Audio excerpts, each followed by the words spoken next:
الجثث اللي وصلوا على المشفى تقريبا أكثر من 500 جثة. تم التعامل معهم من قبل القسم المختص للطب الشرعي والمجتمع المحلي، واليوم تم في قسم كبير تم التعرف عليهم مبدئيا من قبل الأهل، بعدين نتيجة الظروف حتى الأهل ما عاد يقدروا يوصلوا ليتعرفوا على جثث أبنائهم، فظل في قسم اليوم بالتعاون مع الهلال الأحمر تم دفنهم بشكل مضبوط، وكل الجثث اللي كانوا بالمشفى بدون تمييز.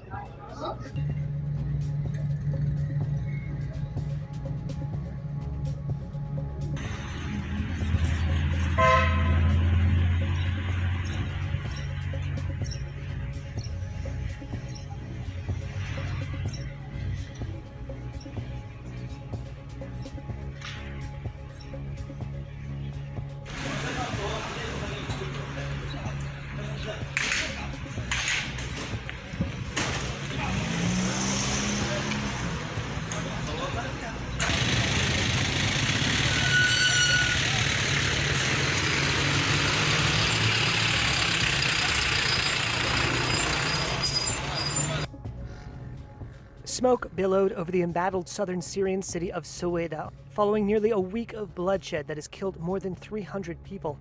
An Israeli official said agreed to allow limited access by Syrian forces into the Sweida area for the next 2 days. Reuters reporters saw a convoy of units from Syria's interior ministry stopped on a road in Daraa province, which lies directly east of Sweida. A security source told Reuters that forces were awaiting a final green light to enter the city. But thousands of Bedouin fighters were still streaming into Sweida, the Reuters reporters said, prompting fears among residents that violence would continue unabated.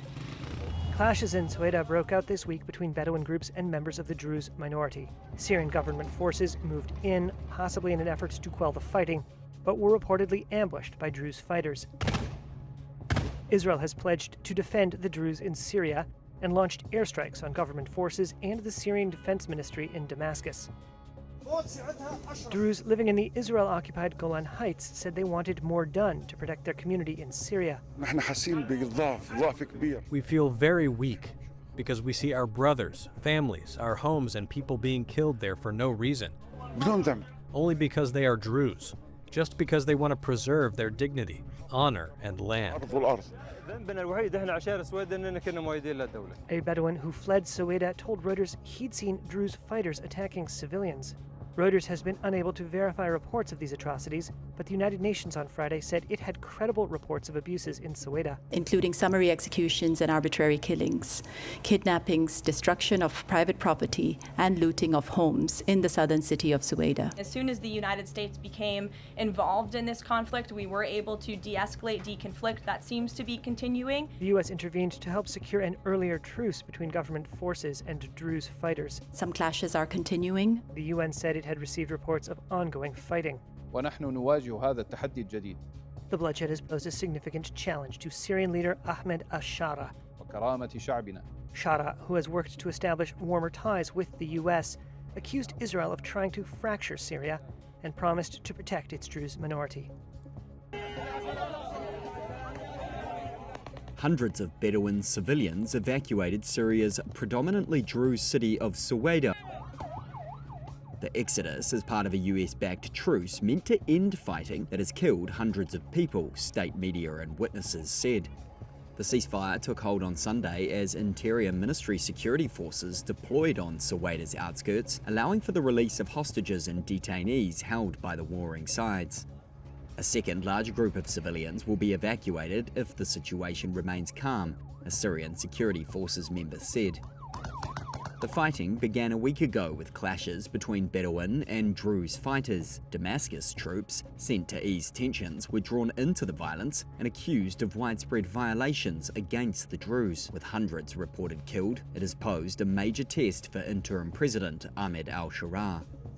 The Druze are a small but influential minority in Syria, Israel and Lebanon. They follow a religion that is an offshoot of a branch of Islam.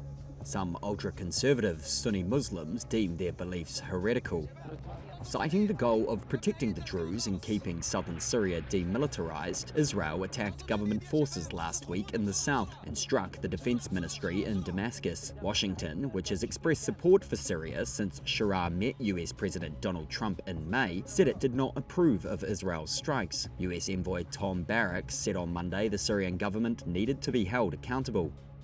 According to the United Nations, at least 93,000 people have been uprooted by the fighting. As Syrian forces took up position near Sweida, the government announced Bedouin fighters had withdrawn from the city. Local residents described a tense calm in the area after days of violent conflict left hundreds reported dead. It began with factional clashes between Bedouin and Druze fighters, before Damascus sent in government troops, which were then accused of attacking the Druze. This prompted Israel to launch airstrikes at the Syrian forces as it declared support for the community. A ceasefire was agreed on Saturday, but gunfire continued to ring out, prompting President Ahmed al-Sharaa to urge all parties to respect the truce. The government said that following deployment, clashes had been halted and Bedouin fighters cleared from the predominantly Druze region. This bloodshed underscores the challenge al-Sharaa faces as he tries to stitch back together a country of different sectarian and ethnic groups, which has seen 14 years of conflict.